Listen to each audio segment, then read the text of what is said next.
my grandfather bought me one when I was 8 years old. It was a Gretsch blue, kind of round, and you still see them. I wish I still had it. He lived in San Diego, and he came over once every few years and always brought presents. And he brought his ukulele over, a Mel-based fun with ukulele, so on top of Old Smoky, all that kind of stuff. And that got me started. I learned lots of chords and strumming, and later on I went on to guitar. So really it was ukulele first and then guitar. Fast forward a few years, I bought my daughter a ukulele, and she learned it in a weekend, mastered it, you know, and says, right, I've done that, I didn't want to do it anymore. So she did the whole of that same Mel Bay book that I had when I was a kid, and she did it in a weekend, much better than I did.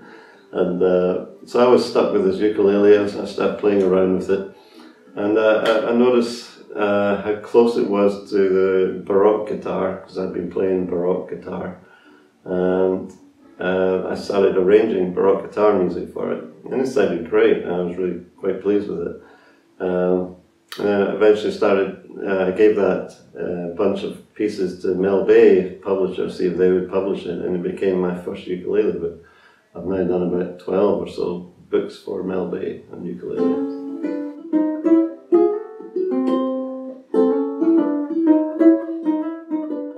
One of the things that defines a ukulele over a modern guitar is this high string here. Re-entrant tuning is called.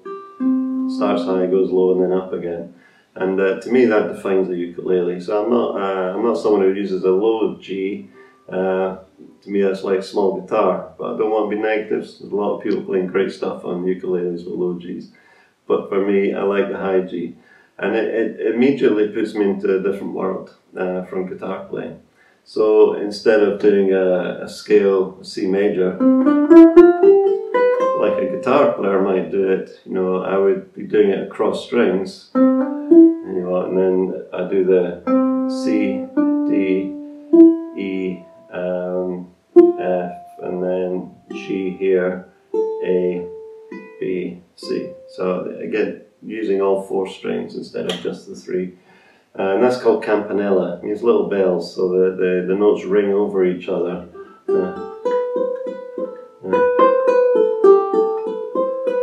So they overlap each other, and that style I really like. And that goes back to that first book I mentioned, the Spanish Baroque stuff, is Gaspar Sanz. That's the way the Baroque guitar was tuned. So I immediately had a kind of a different take on it than I would from guitar. So in my mind, there are 2 different things. And I find that fascinating. That's what interests me. And when I came to writing music for studies and so on, I started using that campanella style as much as possible. So it becomes real ukulele music, not small guitar music.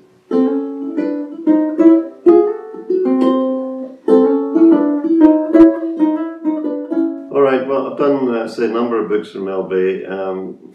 There are 2 books of studies that I wrote myself, and they're really taking the technical exercises, but I've tried to make them into pieces that you can play and perform, but will be very good for your technique. But not just technique, musicianship as well. So the control of dynamics, and I think with my students, one of the biggest problems I encounter is them not being able to separate a melody from accompaniment when it comes to fingerstyle. So if I'm playing a piece I wrote called Tears for Amalia, there's a melody on this first string, and if you don't separate the melody from the accompaniment, it doesn't sound so good. This is how it should sound.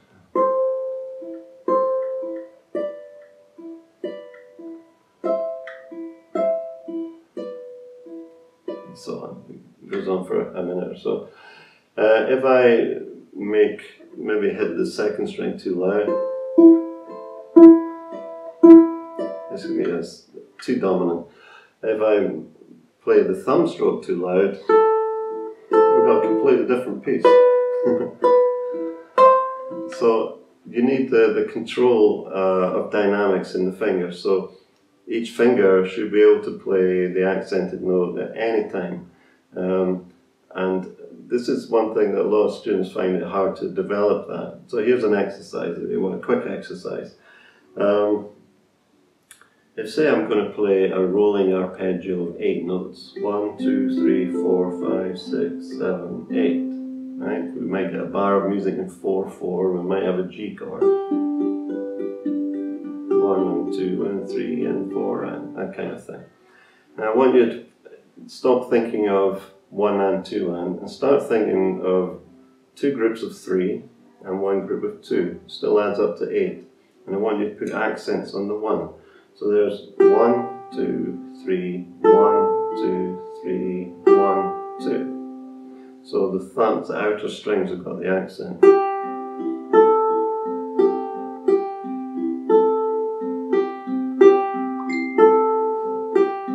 So on. Now try 3, 2, 3. So we've got 1, 2, 3, 1, 2, 1, 2, 3. So the index got it on the way down. It's quite tricky. Oops, did it wrong. 1, 2, 3, 1, 2, 1, 2, 3. And then try 2, 3, 3. It still adds up to 8. So we go 1, 2, 1, 2, 3, 1, 2, 3. Tricky. 1, 2, 1, 2, 3. 1, 2, 3. So we've got accents all over the place on different strings. And each finger must be able to respond instantly to give that accent. So that's one exercise you can do.